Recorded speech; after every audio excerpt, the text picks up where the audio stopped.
Meski harus melalui perjalanan berliku selama 5 tahun terakhir, perjuangan panjang bonek dan Persebaya Surabaya untuk mendapatkan pengakuan PSSI membuahkan hasil.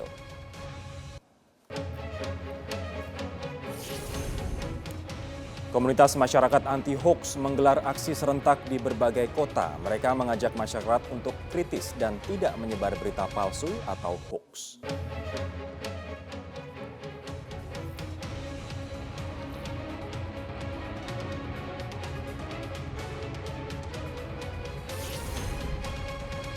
Selamat malam dan selamat berjumpa dalam program Prime Time News. Program ini akan memberikan informasi kepada Anda tentang isu utama yang terjadi sepanjang hari ini. Bersama saya Rory Asyari, inilah Prime Time News selengkapnya memberi makna pada berita.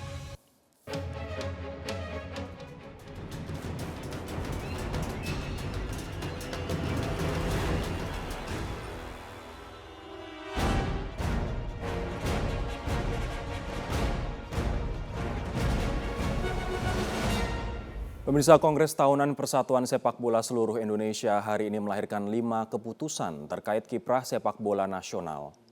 Selain pencabutan sanksi hukuman terhadap 7 klub bermasalah, Kongres ini juga memutuskan waktu bergulirnya Liga Indonesia, serta pemilihan sejumlah kandidat yang berpeluang menjadi pelatih Timnas Indonesia.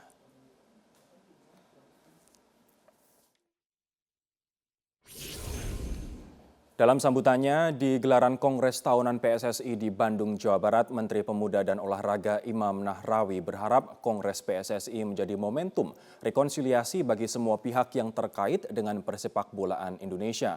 Menpora pun menjanjikan pemerintah akan membantu dan mendukung agenda PSSI demi kemajuan persepakbolaan nasional. Pemerintah amat sangat percaya, karenanya pemerintah akan terus mendorong dan pemerintah akan terus memfasilitasi, termasuk pemerintah akan berusaha membantu semaksimal mungkin agar PSSI tidak berjalan sendiri, tapi harus berjalan bersama-sama. Pemerintah akan mensokong, pemerintah akan mensupport, dan bahkan rencana-rencana besar yang pada siang hari ini akan ditorehkan, tentu pemerintah akan membantu sekuat tenaga. Pemirsa, momen sejarah dalam dunia persepakbolaan tanah air kembali diukir dengan tinta emas setelah Kongres Tahunan pertama PSSI dinilai sukses dengan sejumlah keputusan yang melegakan sejumlah pihak. Pemerintah pun mengakui keberhasilan Kongres Tahunan PSSI tersebut di bawah komando Sang Ketua Umum Edi Rahmayadi.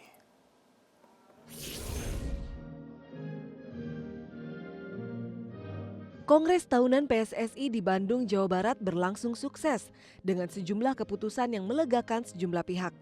Bahkan, kongres ini menjadi momen sangat bersejarah di dunia persepakbolaan tanah air karena kehadiran wakil pemerintah dalam hajatan tahunan Induk Sepak Bola Nasional tersebut. Kongres Perdana PSSI era Edi Rahmayadi dihadiri oleh Menpora Imam Nahrawi yang diketahui sebelumnya tidak pernah hadir alias absen dalam setiap gelaran Kongres PSSI.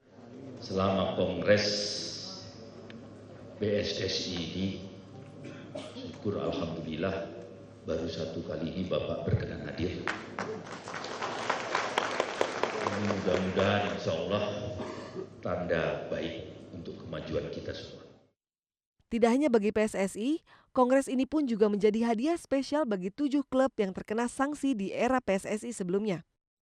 Sanksi terhadap 7 klub akhirnya dicabut dan kembali diakui oleh PSSI. Pemerintah pun mengakui keberhasilan Kongres PSSI di bawah komando Sang Ketua Umum Edi Rahmayadi. Menpora berharap di bawah kepemimpinan Edi Rahmayadi, PSSI bisa kembali bangkit sehingga bisa mengembalikan kejayaan sepak bola nasional dan menggelorakan para pendukung atau supporter yang tersebar di seluruh penjuru tanah air. Tim Liputan, Metro TV.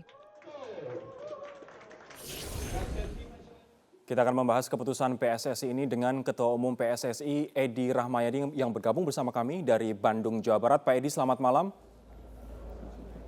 Selamat malam, Rory. Selamat malam, Pak. Pak Edi, ini apa sebenarnya pertimbangan Persebaya dikembalikan ke dalam keanggotaan PSSI dan kemudian ditempatkan di divisi utama, Pak Edi? Ya, terima kasih, Rory. Persebaya dengan 6 klub lainnya, ada 7 klub yang mengajukan untuk peninjauan kembali. Klub-klub yang selama ini mendapatkan sanksi dan PSSI dapat menerima dan mengembalikan klub-klub yang bermasalah tersebut kembali akses di 2017 di bawah naungan PSSI. Ini artinya permintaan maaf mereka dikabulkan Indonesia, begitu. Bagaimana, Rodi? Ini artinya permintaan maaf dari Persebaya dan juga 6 klub lainnya yang mereka minta kemudian dimasukkan lagi ke dalam keanggotaan PSSI dikabulkan oleh PSSI di bawah kepemimpinan Anda, Pak Edi. Oke, persoalannya bukan minta maaf. Persoalannya memang sudah juga waktunya sanksi ini patut kita terima.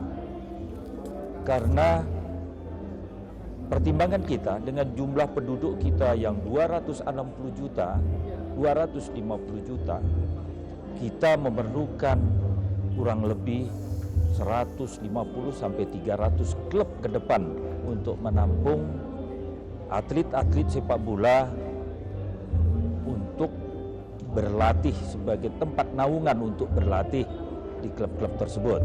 Sehingga klub-klub yang ada sementara yang selama ini bisa kita tolerir dan kita kembalikan eksis di PSSI. Baik, Pak Edi, ini artinya apakah besok apabila bulan Maret Liga Super Indonesia kemudian divisi utama akan dimulai begitu, Persebaya sudah bisa langsung berpartisipasi dalam divisi utama ya, Pak? Ya, betul. Sudah pasti itu dan akan bergulir dimulai tanggal 26 Maret. Apa alasan yang menjadikan Persebaya misalnya dimasukkan ke dalam divisi utama dan 6 klub yang lain yang juga meminta status kejelasan begitu dari PSSI dimasukkan ke Liga Nusantara, Pak Edi? Begini, di Indonesia mengenal legendaris persepak bolaan. Salah satunya adalah Persebaya, itu adalah legendaris persepak bolaan di Indonesia. Kalau kita tinjau dari timur, ujung pandang PSM, Surabaya, Persebaya, Bandung, Persib, Persija, Jakarta, dan PSMS Medan. Itu legendaris persepak bolaan Indonesia. Dan kita lihat latar belakang persoalan Persebaya yang menjadi permasalahan memang selayaknya kita pertimbangkan di Exco sehingga Persebaya ditempatkan pada strata divisi utama.